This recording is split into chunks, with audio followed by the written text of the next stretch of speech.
A pergunta foi, eu tive respostas parecidas, que é a história do, eu não sei se é merecimento, mas eu vi uma história muito tocante na internet que o avô estava desenganado, o médico falou que tem câncer, 2 semanas de vida, tal, vai para casa e morre em casa. Aí chegou lá, a netinha sonhou no outro dia que o vovô estava curado. Falou, sonhei com Deus e Deus falou que o vovô estava curado. O vô voltou no médico e falou, minha neta sonhou que eu estou curado. O médico falou, agora não é hora de lutar, é hora de aceitar. Aceita, não tem mais que lutar. 2 semanas de vida. E insistiram para fazer exame, o médico não queria, foram fazer exame, estava curado. Depoimento de um cara sério na internet, estava curado. Aí eu fui ler os comentários. Você já sabe o que veio, né, David? Quer um lencinho, alguma coisa? Não, tá tudo bem. Só esfriado dessa temperatura. Tá frio para você? Não, tá gostosinho, tá bom. E aí o comentário. Mas por que curou ele e não cura outros, não cura criança? E veio a pergunta, por quê? Tem explicação? Aí, veja, a gente entra num problema gigantesco. Porque essa é a função do crítico. Tá. Ele fica procurando pelo em ovo. É o procurar pelo em ovo. Porque daí a gente entra numa seara gigantesca. Por que Deus deu pra ele e não deu pro menino que tá na África? Tá. Por que tem comida aqui e não tem comida lá? Por que aqui teve terremoto e por que lá não teve? Por que aqui alguém... Por exemplo, quando eu conto meu testemunho, por que ele? Por que eu? Por que Jesus fez isso comigo? Quantas pessoas já se trancaram dentro de um quarto e talvez não foram respondidos? Ou que foram e não perceberam, ou porque não bateram na porta certa, né? E aqui se aplica um princípio da palavra, que não é o merecimento, é a graça. A graça. É a graça. A palavra graça significa favor imerecido. Ou seja, eu não merecia ser encontrado no dia 23 de abril de 2009. Não merecia. Então não é por merecimento, Celso. Porque se fosse por merecimento, eu seria dono do meu milagre. E eu não sou dono do milagre que vivi. Você não é. Nós não somos melhores do que ninguém. É graça, favor imerecido. Nesse período, por algum propósito que a eternidade que vai revelar, eu encontrei graça e vivi um milagre da parte do Senhor. Mas quantos que oram e não são curados? Quantos que sonham com a cura e acordam doentes? Por isso que o brilho do negócio está em ser grato por tudo. A Bíblia diz que todas as coisas cooperam para o bem daqueles que amam a Deus e foram chamados segundo o seu propósito. Ou seja, tem coisas que não dá para explicar. Por exemplo, você contou uma história breve, mas olha o tanto de coisa. Você fez uma cirurgia, o respirador parou de funcionar. Seu filho ficou doente. Aí você foi para uma casa, deu problema, um aparelhinho de $20 salvou você. Mas aonde isso tudo termina? Termina aqui. Parece que é aqui. Mas imagina quem te ouve agora, que ouve um outro Celso. Um Celso que tem uma verdade um pouquinho diferente para contar agora. Que agora não tem mais a ver com a solidariedade que você tem, ou com a retidão do teu caráter, mas com o que Deus fez por você. Entende? Que quando Deus faz algo, Ele tira da gente o direito de se achar. Então não tem a ver com a gente, tem a ver com Ele. Então o que Deus faz e como Ele faz, a gente não tem como explicar. Só que se bateu na minha porta, eu tenho que reconhecer que é graça. Aproveitando esse assunto, eu fiz uma pergunta já para algumas pessoas, inclusive para um padre, e o padre não teve uma resposta. Eu entrei no Instagram esses dias e um cara contou uma história interessante de um milagre. Ele falou que o pai dele foi diagnosticado com metástase e o médico disse o seguinte: você tem 2 semanas de vida. Aquele desespero na família. O pai ia morrer, 2 semanas de vida, e a filha, a neta, né, dessa pessoa que estava condenada, né, desenganada pelos médicos, sonhou, uma criancinha, sonhou e acordou no café da manhã e disse: papai, sonhei com o vovô e o vovô está curado. Aquilo balançou a família, o avô voltou no médico e falou: quero fazer exames. O cara falou: não é hora de lutar, é hora de aceitar. Não, mas eu quero insistir, fizeram exame, ele não tinha nada, estava curado. Então aconteceu um milagre. Um cara muito sério contando isso na internet. E aí, quando eu fui ler os comentários, a gente sempre vai nos comentários, né? Meus abençoados falando. Aí começou uma galera a dizer: mas por que Deus escolhe só um para curar, ou alguns, e não cura todos? E eu fiz essa pergunta e fiquei pensando sobre isso. Por quê? Olha, essa é uma pergunta que você não tem. Não tem resposta. Não tem resposta. Ninguém vai poder te responder isso, certo? Porque ele é soberano e ele faz o que quer, do jeito que quer, na hora que quer. Para quem quer. Para quem quer. Por exemplo, a Bíblia conta a história de Noé beber um pouco demais, certo? Ficou nu dentro da sua tenda.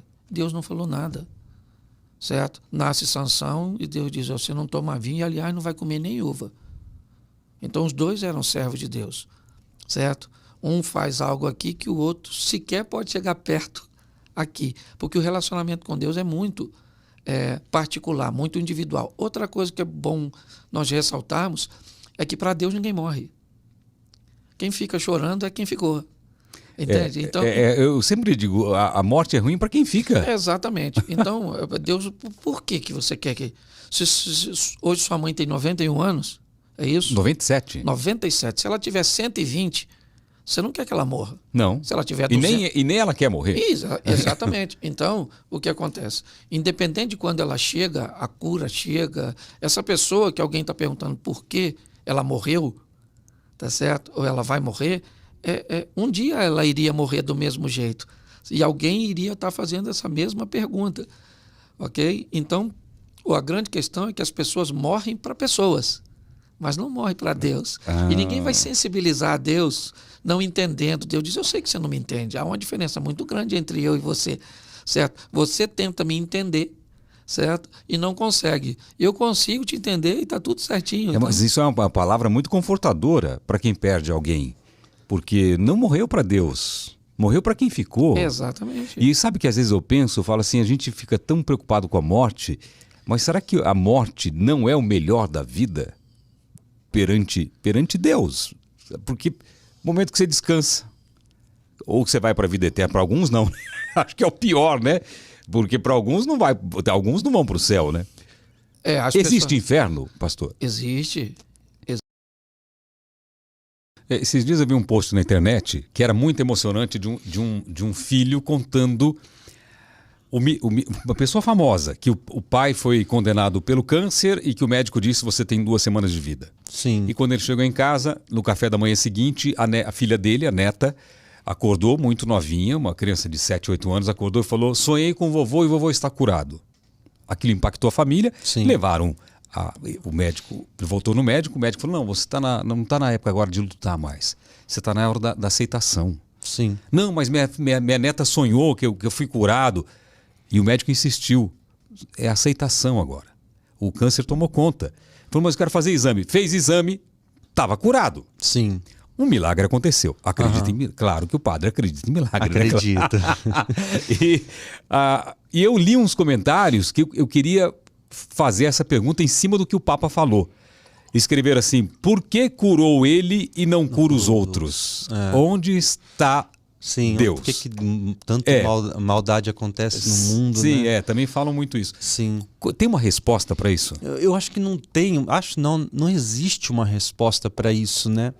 Mas uma vez eu também ouvi algo, eu li algo assim, né? Não lembro qual autor não. Mas diante destas interrogações, onde está Deus que permite tanta maldade no mundo? Onde está Deus que deixa uma criança passar fome? Onde está Deus, né? O que Deus está fazendo por isso? E assim, Deus está fazendo, nos criando e preservando a nossa vida para que a gente faça alguma coisa. É claro que isso foge do âmbito daquilo que é impossível, até mesmo humanamente falando, né? Do homem fazer alguma coisa, como é o caso de uma enfermidade terminal. Mas eu acho, como eu disse no início, que às vezes nestes momentos de dor, de sofrimento dos ventos contrários, a gente consegue encontrar o que realmente pode dar sentido à nossa vida. Mas eu acho também que qualquer pessoa diante do drama tem o direito da revolta. A psicologia fala até do luto, né, como um período de 6 meses, né, que dura aquele luto intenso, onde a pessoa questiona Deus. E muita gente me procura, né, sabe, padre, eu desacreditei de Deus, eu questionei porque eu perdi uma pessoa, queria aqui pedir perdão. Fique tranquilo, você fez o certo em questionar, fez o certo em duvidar, Não existe mal naquilo que você fez. Você estava vivendo o teu luto e ele precisava ser respeitado, e Deus também respeita o seu luto. Mas não existe uma resposta para isso. Né? É bem uma pergunta difícil de responder. Aí é o seguinte, eu acho que é aquela história da garrafa com metade de água, né? Você enxerga os otimistas cheia e os pessimistas quase vazia, não é isso? Quase cheia, quase vazia. Exatamente. Quem tem fé vai entender que Deus está em alguns lugares, para algumas pessoas, né? Fazendo milagre, talvez até pela fé da própria pessoa. E quem não tem muita fé ou não acredita ou não quer acreditar vai enxergar a garrafa mais vazia. Exato. Então é de cada um. Eu tenho uma visão sobre isso, um entendimento sobre isso. Agora vai do entendimento de cada um, não é verdade? Com certeza. Agora, uma resposta, se você orar muito, Deus às vezes, ou rezar muito, às vezes Deus pode te dar a resposta pessoalmente, não é verdade? Mandar uma mensagem para você, por que não? Não, eu assim, para mim, Deus fala baixo. Se você não silenciar o teu coração, não silenciar as vozes ao teu redor, não fazer essa experiência de se retirar, de estar sozinho, é impossível escutar Deus assim. A gente precisa começar a enxergá-lo em coisas pequenas. A experiência de você enxergar Deus, por exemplo, num sorriso dos teus filhos, da tua família, de enxergar Deus no nascer do dia, de enxergar Deus no balanço das árvores, em coisas... Enxergar Deus em você, em tudo, no corpo humano. Quando você começa a entender como funciona o corpo humano, fala, meu Deus, o que é isso, né? Sim. Tá em tudo, né? Tá em Exato. tudo. Tanto é que quando você posta uma foto bonita da natureza, alguma coisa, o pessoal fala coisa de Deus, porque você fala, coisa de Deus, né? Esses dias veio uma postagem, eu perguntei para muitas pessoas que já vieram aqui. As respostas são parecidas, mas eu acho que você vai poder dar uma resposta mais completa. Um avô foi diagnosticado com câncer e o médico falou para ele, você tem 2 semanas de vida. E aí ele voltou para casa, a família devastada, e a netinha dele sonhou com Deus e Deus dizendo que o avô seria curado. No outro dia ela acordou, contou para o pai, falou, pai, contou para o avô, eu sonhei que o vovô não vai morrer, que o vovô foi curado por Deus. O avô voltou no médico e falou para o médico, a minha neta sonhou que eu fui curado, eu quero fazer exames. O médico falou, não é hora mais de lutar, é hora de aceitar, não tem mais o que fazer. Não, mas fizeram exames e o avô estava curado. Milagre. Uhum. Aí quando eu fui ler os comentários, veio aquela galera que você já conhece. Sim, com certeza. Dizendo o seguinte, porque o avô dela mereceu e uma criança não recebeu a mesma graça? Que Deus é esse? E aí? Excelente pergunta. Eu não tenho problema com as perguntas. Quando elas vêm de maneira... Você falou que a galera vai, né? Sim. Eu até falo com o pessoal. Se você discordar com classe, elegância, educação, Sim. beleza, você não precisa nem concordar com a minha resposta. O que a gente não gosta é da lacração, né? E de pessoas querendo dar de inteligentinho sem ser. Então, a opinião que eu tenho sobre isso, a vivência que eu tenho sobre isso é a seguinte. Eu vou piorar, em primeiro lugar, a problemática. Você já parou para pensar que todos os milagres de Jesus foram incompletos e provisórios? Todos os milagres incompletos? E provisórios. Vou dar exemplo. Um dos maiores milagres de Jesus foi a multiplicação dos pães e peixes. Sim. Mas quanto tempo durou aquela comida? Só para aquele momento. Só para aquele momento. Foi incompleto. Ele não sanou a fome do mundo. Outra questão. Ele ressuscitou Lázaro. Mas Lázaro morreu depois. Foi provisório. Ele prolongou os dias na terra. Ele retardou a morte. Até se eu quiser problematizar, Sim. eu posso até dizer assim, não, Jesus não ressuscitou Lázaro. Ele postergou a morte. Pronto. Gente, ele ressuscitou sim. Eu estou falando aqui só para brincar com as palavras, tá bem? Quando eu digo que ele não ressuscitou Lázaro, é apenas... Daqui a pouquinho já tem gente escrevendo aí, olha, ele ressuscitou, você está aqui na Bíblia. Eu apenas estou brincando com as palavras. Todos os milagres de Jesus, eu falei, foram incompletos e provisórios. Provisórios no sentido de, ele curou o aleijado, mas o aleijado depois morreu de outra doença. Ele curou o leproso, mas o leproso morreu depois de outra... O cego. Ele curou o cego, mas no outro dia ele não arrumou emprego para o cego. Lembra que o cego vivia de pedir esmola. Quem tocou nas vestes dele. A mulher com o fluxo de sangue. Fluxo de sangue. Ele curou o fluxo de sangue dela, mas não devolveu o marido dela. O cego, para repetir, o cego Bartimeu. Ele era mendigo.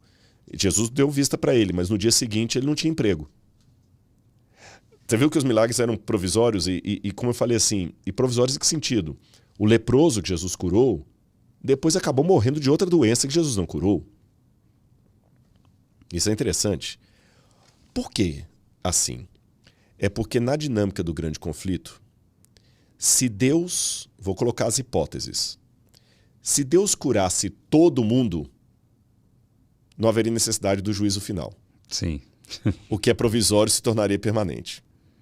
Já viu aquelas pessoas desmazeladas com casa? Não é o caso da Laura, porque o marido dela é competente nesse sentido, mas tem muitas donas de casa, até dona de casa hoje é uma palavra mais fora de uso, que as mulheres hoje já não são mais donas de casa, né? Trabalham fora, mas muitas esposas que às vezes tem aquele marido, aquele dito cujo, sabe? Deixa nos comentários, eu quero ver. Nos comentários aí. Aquele sujeito que fala assim, amor, tá quebrando o cano ali do banheiro. Ah, eu vou arrumar, e nunca arruma. E depois faz um remendo ali, eu vou arrumar, esse aqui é só provisório. Gambiarra definitiva. E aquela gambiarra fica definitiva. Sim. E passando. Um dia ele chega lá, ele fica bravo que a mulher mesmo chamou os pedreiros, porque o provisório virou permanente. E a pior coisa que tem é quando o provisório se torna permanente. É gambiarra mesmo, você usou a expressão correta. Esse mundo é provisório. Se Jesus tornar o provisório permanente, Jesus vai estar fazendo como aquele marido. Ele não vai estar consertando, ele vai estar apenas deixando a gambiarra. Se ele curasse todo mundo, ele ia simplesmente deixar a gambiarra para sempre, porque ele vai consertar tudo sem trazer o juízo final, sem dar fim ao pecado, sem destruir o dito cujo com os anjos dele, sem separar o joio do trigo. Ele vai simplesmente estar perpetuando a gambiarra. Por isso que Deus não pode curar todo mundo. Não é a hora ainda. Você não pode abrir o cano na pressão máxima, porque é gambiarra. Se você abrir o cano na pressão máxima sendo gambiarra, vai estourar a parede, vai ser um estrago pior do que se você deixar... Ainda deixa o chuveiro só um pouquinho, porque ainda está na gambiarra. Mas deixa um pouquinho, porque você precisa tomar banho. Então, da mesma maneira que Deus não podia sair curando todo mundo indistintamente, ele também não podia deixar de curar ninguém, senão nós nos sentiríamos às cegas. Abandonados. Então Deus não cura todo mundo, porque ele não quer tornar o provisório permanente, mas ele também não evita curar um e outro, porque é um sinal. Olha, eu ainda estou aqui. Sabe aquela mãe que o menino está comendo? Mamãe está aqui. Mamãe está aqui. Sabe, você tem sua filha. Sim. Quando é criança, não queria ficar no quarto sozinho. Exatamente isso. Pai. Papai está aqui. Não está te vendo, mas ouviu sua voz. Você está ali. Então, essas curas que Deus faz aqui e ali, não é porque o avô da menina mereceu mais do que o outro, porque aquela criança, Deus é injusto, que ele seleciona. É uma maneira de falar assim, papai está aqui. Não dá para acender a luz ainda, você vai dormir agora, mas papai E não seria o caso da pessoa que viu e fez esse comentário, às vezes entender isso? Uhum. É um recado para mim? Sim. Que o pai está aqui. O pai está aqui. O pai está aqui. Seria uma mudança de comportamento da pessoa. Exatamente. O pai está aqui. Mas esse avô da menina, se não morrer, ele vai morrer depois de alguma outra coisa. Sim. Um dia ele vai morrer. Não estou sendo fatalista. Sim, todo mundo vai. É a única estatística que não tem 2 pontos para mais e 2 pontos para menos. E o que acontece quando a gente morre? Pois é.